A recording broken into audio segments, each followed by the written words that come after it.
до мене во студиото веќе се Маја Велковска и Клементина Добревска од Детската амбасада Меѓаши.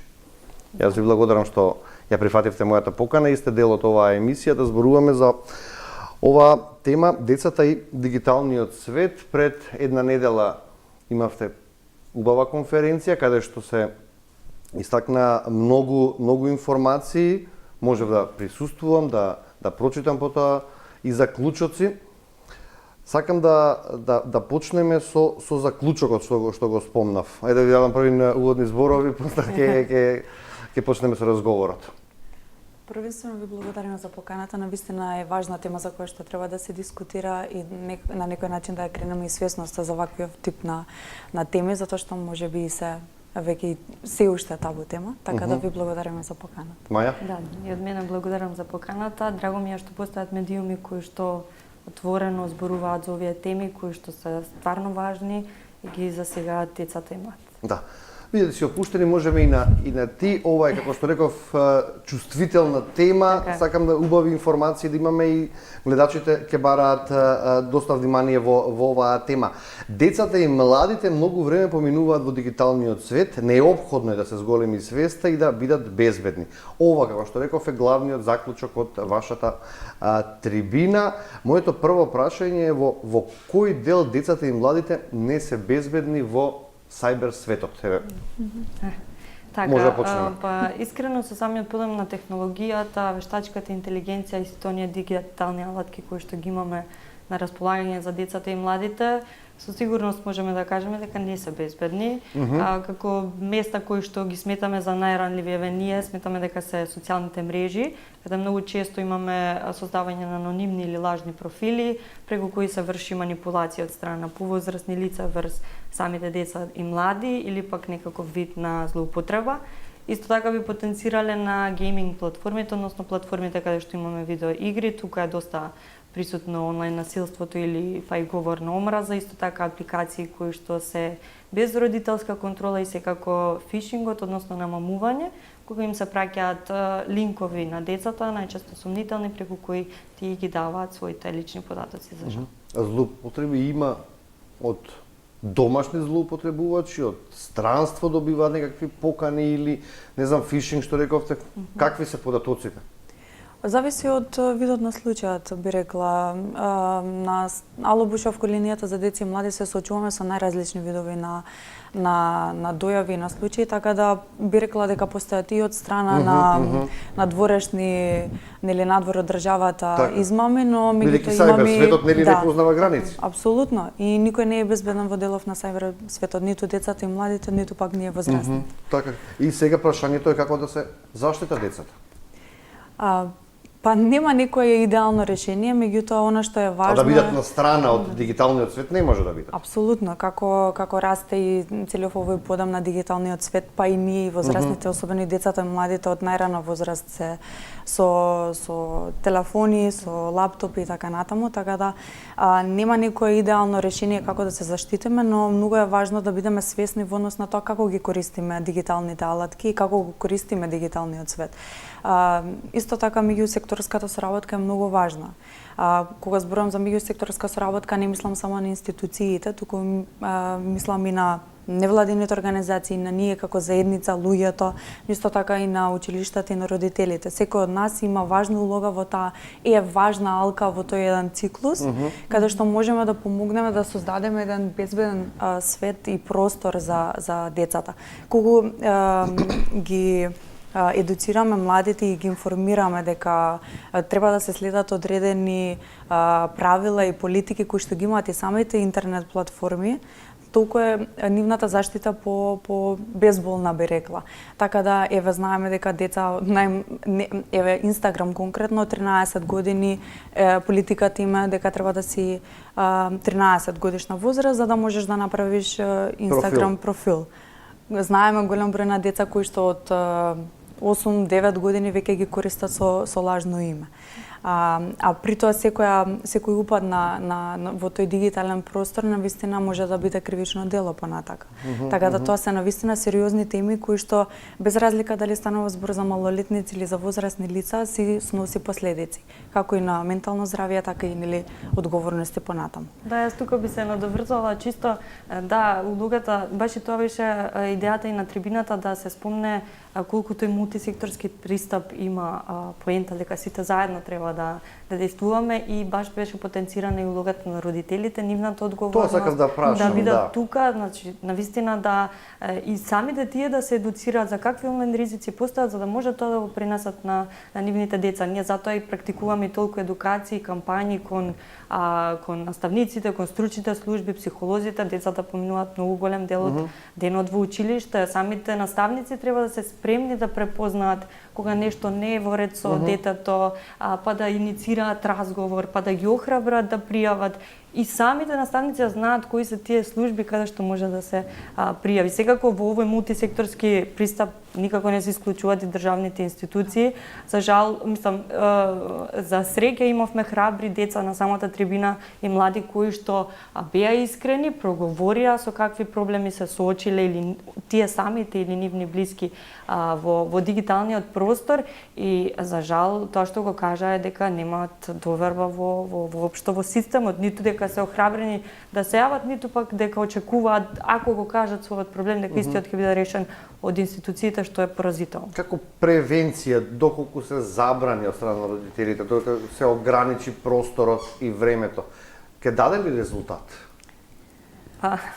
Јас не би ограничување. Сега сепак треба да се почитува и да се почитуваат и децата и тоа што сакаат некои. Да, ама на 8-9 години да има Инстаграм профил, така. Може. Секако нели можеш да провериш како родител совесен. Тука веќе треба да се почитува самата апликација си има од која возраст може да се користи, да бидат искрени луѓето кои што и децата и младите, секако и родителите да обрнат внимание да се почитува таа age verification, односно од која возрастна граница може да се користи апликацијата. Така што тоа е исто така важно, исто родителите, не знам ни самите колку се свесни дека постои онаа родителска контрола, поставка за родителска контрола. Можат да го мониторираат активностите на телефонскиот уред на самото дете. Во кои сајтови влегаш, што читаш, што гледаш, за што го се користи интернетот. Спомнавте дека има деца кои што се јавуваат, пристапуваат кон вас. Да. Колку често тоа се прави? Како се охрабруваат? Па вака, Ало Бушавко е сервис кој што постои повеќе од 30 години и е линија достапна 24/7 за децата и младите, што ја прави единствена линија која што е со ваква тематика и е достапна 24/7. Така да мислам дека искуството и работата години наназад ја прави онаа доверба кај децата и младите, но и не само кај нив, туку и кај родителите и потесниот круг на семејство да има довербата за да може да споделат. Друга можност е што самите деца може да споделат тука анонимно. Тоа е многу полеснително, особено кога, да речеме, кај има семејства во кои што децата едноставно се плашат од своите родители да кажат дека нешто им се случило, па е многу полесно да се јави, да разговара со стручно лице кое што ќе остане анонимно, па ни се разговор да се објасни дека во суштина мора прво да се каже. Значи прво се кај вас, потоа пријавува дома. Па има и такви случаи, меѓутоа има и случаи каде што нели се пријавило прво во домот, па заедно пријавуваат кај нас. Да, со родителот и потоа низ разговор, низ дискусија во зависност од тоа нели колку сака дојавувачите да искомуницираме, до каде сака да навлеземе во рамки на нашите ингеренции, додиме со детално нели следење на случајот. Нашата цел и нашата заложба е навистина да бидат заштитени сите права на децата и да нема ниту едно дете на кое што му се прекршени правата, иако реално во пракса не е баш така, меѓутоа навистина се трудиме со секоја дојава да ја следиме детално и да го направиме тој институционален притисок за да дојде до разрешување на случајот. Зашто имаме случаи каде што не е да се пријави денеска и веднаш да се реши. Има случаи кои што се навистина многу тешки, каде што имаме навистина сексуална злоупотреба на млади деца, на малолетници и тие случаи траат со години. Тука ние години? Па, со години, со месеци, навистина е долготраен процес кој што е истоштувачки процес, не само за родителите, Што е туку... тешко да се докаже во такви случаи ако веќе ги имаме доказите? Па видете, во зависност од проблематиката на случајот. Сега тука институциите, министерствата и за труд и социјална политика и за Министерството за внатрешни работи треба синхронизирано да работат, целосна и детална анализа на случајот, да се излезе на терен и да се види. Така да навистина се трудиме ние да бидеме дел од тој тек на настаните, за да можеме да дадеме и па и психолошка поддршка и на самите родители и на младите деца, затоа што навистина тој процес има големо влијание по менталното здравје. Меѓутоа можам да кажам дека еве, да споредиме со изминатите 5 години, имаме деца на кои што навистина бројот на деца е навистина зголемен, кои што ни се јавуваат, без разлика дали станува збор за ваква од потешките теми како што е сексуалната злоупотреба или злоупотреби во дигиталниот свет. Имаме и дојави од деца каде што ни се јавуваат за некои полесни теми од типот на тоа, помали деца на пример, како настанал светот, не можат да заспеат, па сакаат да им раскажеме приказна. На пример, тоа се убави одделот Ало Бушевко, но за жал посети вакви теми кои што се навистина на терен не се бројка, туку се едноставно деца кои што се соочуваат со вакви проблеми. Далеко од деца, дека ја спомнавте сексуалната злоупотреба, колку често е таа појава сега на онлайн светот? Или проблемите колку често се јавуваат сега кај вас? Често е, но за жал многу често ние не сме запознаени со тие случаи. Она што можеме да го кажеме, колишката Клементина рече дека веќе имаме, можеме да направиме споредба, ни се зголемил бројот на таквите дојави, но уште сме на ниско ниво. Свесноста за тие проблеми е се уште на ниско ниво. Самите деца навистина чувствуваат страв, срам да спомнат онлайн сексуална злоупотреба. Се уште е тоа табу тема. Ние како организација сме членка на многу меѓународни други организации. Добро. И како хелп линија, односно линија за помош, сме вклучени во оние состаноци кои ги имаат и останати европски линии, така што таму имаме можност да слушнеме за трендови, за како се движи кај нив дојавите, бројките за сајбер насилството и можеме тука да направиме споредба. И затоа го зборуваме на родителите да се посветени, да ги охрабруваат и самите наставници за до некаде да стигне нивото на свесност малку погоре да одиме, затоа што ова се случува секојдневно, а ние таа информација не може ни да стигне до нас, не можеме ниту да реагираме, ниту да помогнеме. Што правите вие како организација од кога ќе се јави некој дете што е сексуално вознемирено? Која е вашата улога по тоа? Се пријавувате во полиција, во министерство? Како се решава случајот, ме интересира?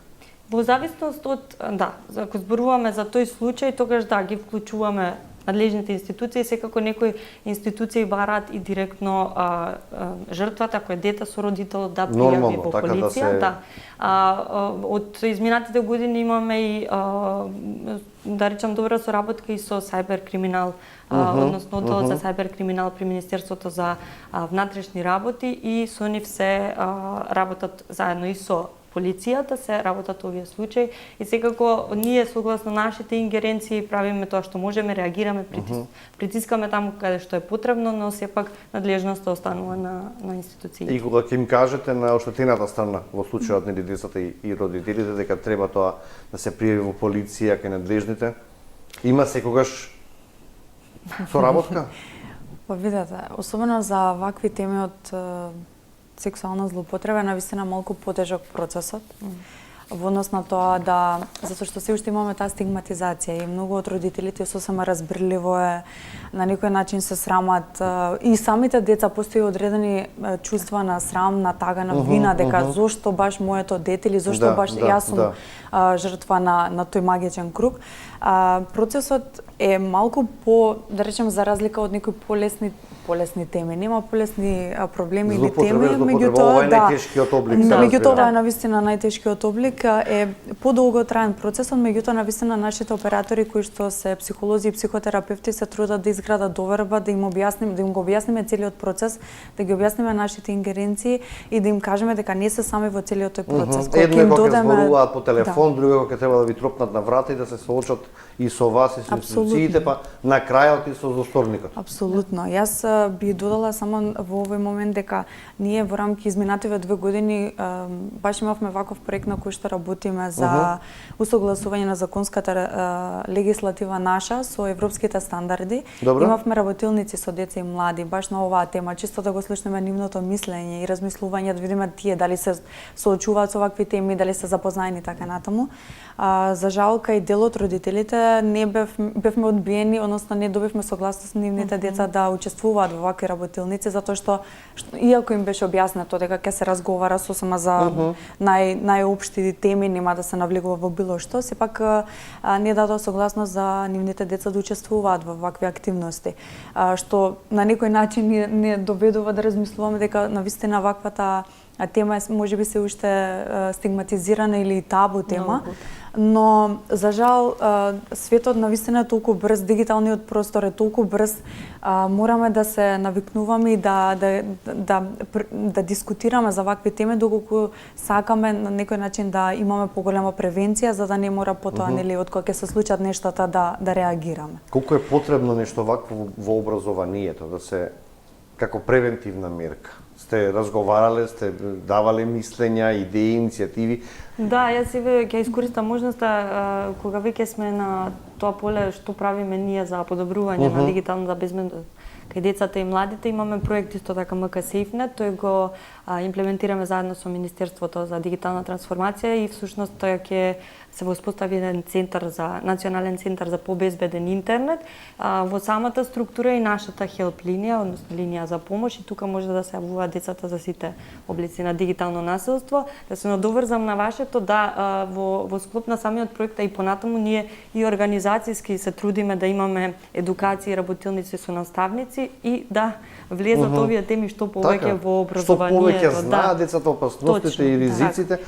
Би требало да бидат повнимателни кога искрено се во сајбер светот. Многу често се случува децата да знаат, да се свесни што им се случува, ама тој притисок од врсниците и да се во тек со тие трендови, да се присутни, многу често прави да едноставно замижат, да не го споделат со некој со возрастна личност, ама се надевам дека ако не гледаат млади деца и млади, да ги охрабрувам и апелирам да се јават доколку се соочуваат со било каков предизвик, без разлика дали е тоа онлайн или офлайн. 070-390-632 24/7 сме достапни, јавете ни се. Јас би сакала само да се надоврзам дека во рамки на проектот Томас направивме 2 прирачници кои што ќе служат навистина како добри алатки не само за институциите, туку и за стручните служби во училиштето и самите училишта, меѓутоа и за родителите. Направивме една анализа за да истражиме состојбата баш токму за сексуалната тематика и материјалите со сексуална злоупотреба на деца, какви се нашите законски регулативи, какви се законите и така натаму, каква е состојбата на терен. И дополнително направивме и водиш за застапување и лобирање, кој што ќе служи баш буквално како алатка, кој што ќе им помогне да приберат информации, но исто така да ги искористат оние алатки кои што се ставени во самиот водиш за да може да пријават. Освен или на линијата, меѓутоа ги охрабруваме да се консултират и во рамки на институциите. Колку повеќе пријавуваме, зборуваме за оваа тема, толку повеќе го намалуваме бројот на законодавството, правилата, можеме да се споредиме со некоја од поразвиените држави? На кое ниво сме, сакам да прашам? Токму овие напори водат што повеќе да се, да речам, на исто ниво со европските стандарди, да стигнеме до таму, ама почетната точка е свесноста. Ние и лобираме... Ние на хартија да го имаме, меѓутоа мораме да го... За да го применуваме треба нешто друго. Тоа и правиме преку сите овие иницијативи. Лобираме, застапуваме за што повеќе да направиме промени и општествени, ама и на јавната свест. Да, во моментов со колегите од Албанија и од Србија баш работиме на усвојување на регионално нешто, значи регионален, да, изработивме регионален policy paper кој што ќе ни помогне како алатка дополнително во Македонија, меѓутоа и во сите други две земји да се искористи и да се усогласат оние законски регулативи со цел затоа што има и голем број на проблеми во терминологија и така натаму кои што треба да се усогласат. Така да би рекла дека овие 2 години заложби кои што ги имавме во рамки на овој проект се само една почетна точка за понатаму како би можеле да реагираме.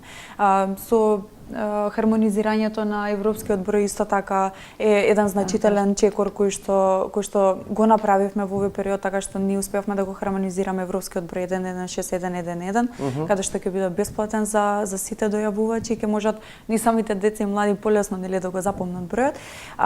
Иако сме во моментов со некои технички реализација, меѓутоа се надам дека наскоро ќе излеземе со таква информација дека е веќе достапен и ќе може на тој број да се префрлиме. Така да имаме доста почетни чекори, првите чекори се направени, навистина ја се радувам за она што го направивме овие изминати 2 години, што ќе продолжиме да го правиме и преку проектот МКСИФ.нет. Така да останува само да ја кренеме свесноста, во текст е многу голем број на кампањи кои што зборуваме токму за оваа тема. Така да доколку и самите родители по оваа емисија можат слободно да не контактираат, стоиме на располагање за било какви информации во рамки на оваа тема. Затоа и сте повикани да се подигне свеста. Пред да бидат запалени камерите, ми кажате дека има зголемен број на јавувања. Не сакам да зборуваме само како голи бројки, сакам да знам што значи зголемен број. Тоа зголемена свесност. Колку повици или колку случаи имате во текот на една година? Не мора да биде само дигиталната сфера. Имаме такви податоци? Па да, генерално Ало Бушевко прави секоја година годишни и полугодишни извештаи, така да би кажала дека во споредбено со изминатите 5 години бројот на дојави расте. Така да генерално би рекла груба бројка би земала околу 300 дојави на годишно ниво, каде што се офатени, да речем, повеќе од 50 од дојавите се офатени децата, затоа што знаете со една дојава може да се јави родител каде што има повеќе деца и му се офатени, да речем, за одредена тематика. На сериозни случаи. Можеме да заокружиме?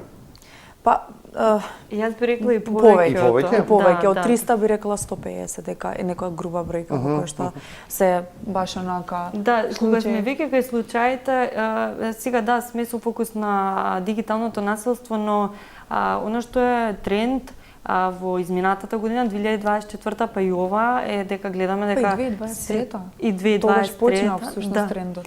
Дека се повеќе гледаме деца, добиваме дојави од деца и млади кои што имаат самоубиствени мисли за жал и кои што се во обид за самоубиство, а ние сме тука, се јавуваат на линијата и ние интервенираме.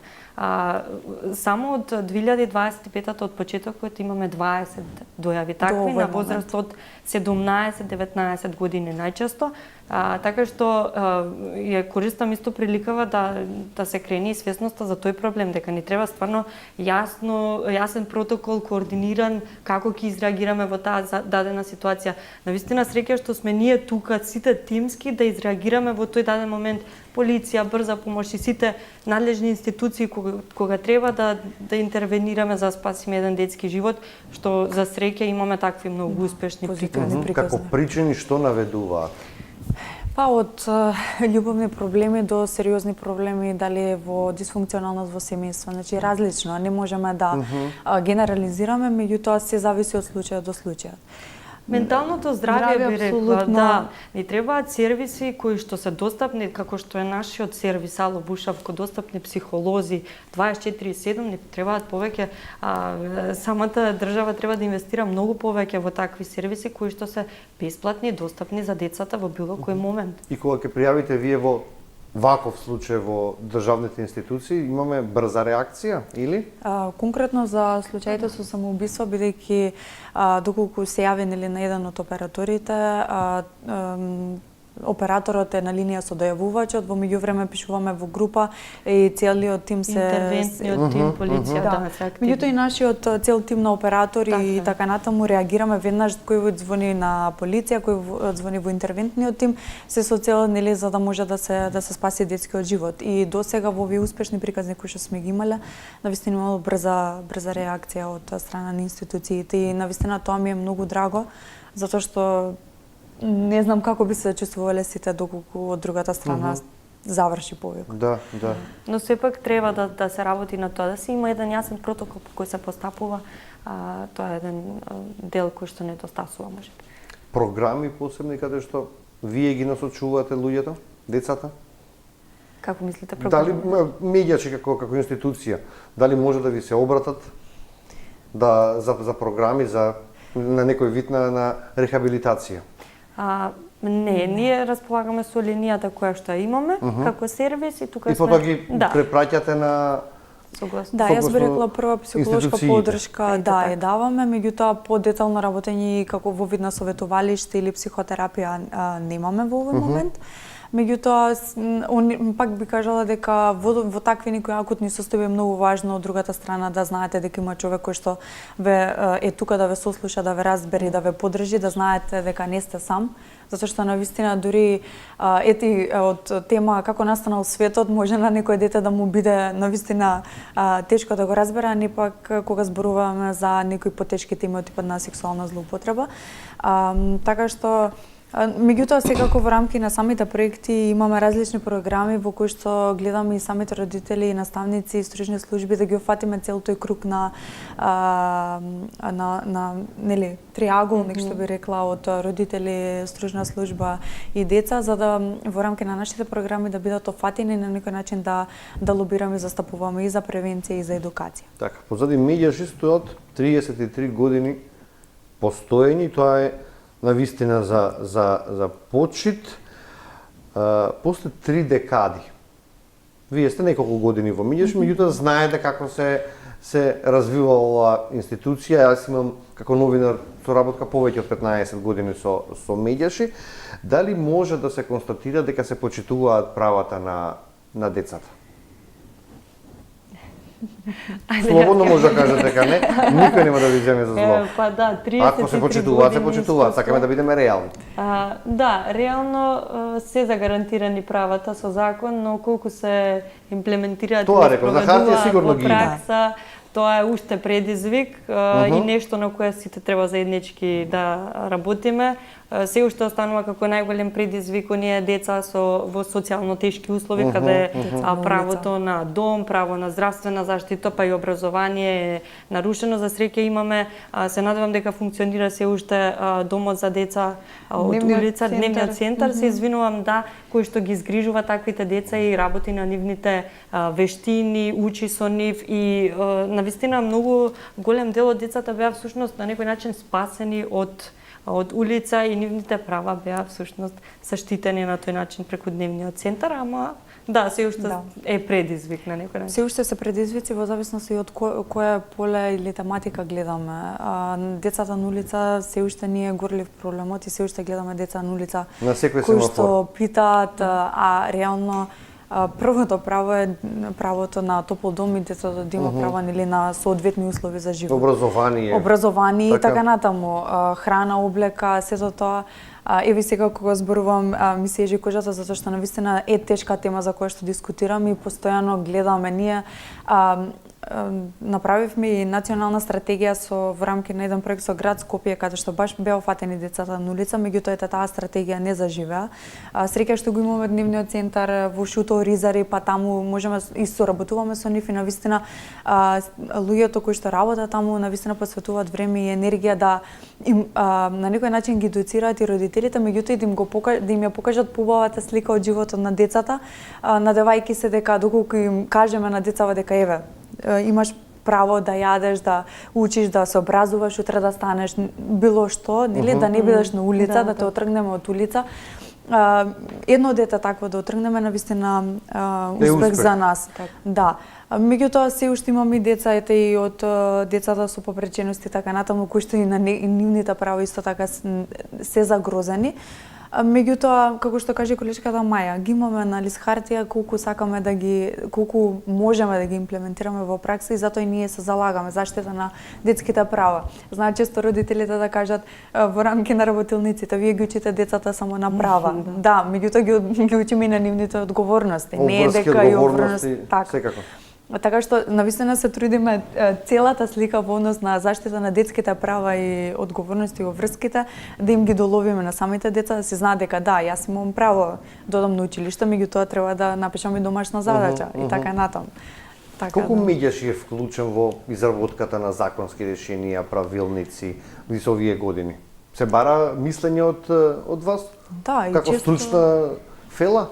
Да, и често сработуваме и во тие национални координативни средби и тела, така што сме повикани и сме дел од истите. Навистина се трудиме да го дадеме својот придонес од ова долгогодишно искуство кое што го имаме и практично би рекла преку Ало Бушевко всушност ја гледаме ние состојбата на терен како и се трудиме и на институциите да им доловиме дека навистина ова и ова се случува, дај да видиме во тие сегменти од законите да имплементираме нешто повеќе да заокружиме дека може да се каже дека меѓаш има општествена функција во земја овие 30 години. Па мислам самиот сервис дека е еден доказ за влијанието, бидејќи е еден прв сервис, Ало Бушевко е прв сервис од таков тип и исто така најдолготраен покрај сите предизвици за одржливост, ние и понатаму сме пример за организациите во регионот, така да. Така, за 30 годишнината меѓаш и објави филм за развојот и за достигнувањето, што може да се очекува понатаму, да не ќе се чека 40 када да се заокружи или може да се очекува некое вакво издание и не знам за следната година. Што е планот, може да ни откриете? Па немаме некој конкретен план, да речем, ама тоа дека ќе останеме доследни на нашата мисија, односно градење на едно општество каде секое дете е почитувано, заштитено, безбедно, тоа сигурно ќе си останеме во тек со сите предизвици, следејќи ги, особено оние во дигиталниот простор, така што ќе учествуваме во градење на решенија кои се навистина во најголем интерес за децата. Така да тоа би го кажала. Да, јас би се надоврзала дека навистина ни е важно и детското учество, така да ќе видиме можеби ќе оставиме можност на самите деца кои што се во рамки на нашите програми и иницијативи да видиме што би сакале тие да видат за 35 години од меѓаш. Така, супер, одличен разговор. Еве како за крај само ќе оставам за двете една порака до родителите, до бабите, до дедовците, до самите деца, како да се заштитат од опасностите што демнат во сајбер светот. Јас би рекла 24/7 телефонската линија е достапна и за потесниот и за поширокиот круг на семејство, и за децата и за младите. Може да го искористат како сервис во кој што може да добијат повеќе информации, може да ги искористат и нашите социјални мрежи и веб страницата. Сите овие материјали кои што ги спомнавме се веќе објавени на веб сајтот, така да нека се едуцираат. Важно е да се направи првиот чекор, важно е да разговараат со своите деца, да имаат таа доверба деца да не се плашат да споделат со што се соочуваат. За се останато можеме заеднички да действуваме и да реагираме. Да, се согласувам, едукација. Прво родителите, исто така наставниците да бидат тука, да сакаат да се едуцираат тие самите за онлайн ризиците, исто така покрај Ало Бушевко линијата нашата веб-страната на Меѓаш, би ја спомнала и mksafenet.mk, таму имаат бројни ресурси и за наставници, и за родители, па и за самите деца поделени по возраст, така да едукацијата е најмоќната алатка. Маја Велковска и Клементина Добревска од Меѓаши. Јас ви благодарам што денеска бевте дел од Студио 10 и се надевам дека овој разговор ќе стигне онаму каде што најмногу треба, пред се да превенираме, а потоа ако треба нешто и да се реагира. Почитувани, овде ќе направиме сега една мала пауза со реклами, а потоа во студиото ќе го имаме и Трпе Дановски од синдикатот УПОС. Веќе надлежните властите најавија реформи во администрацијата, секако тоа мора да се искоментира да се искомуницира со синдикатот кој ќе биде неговиот став.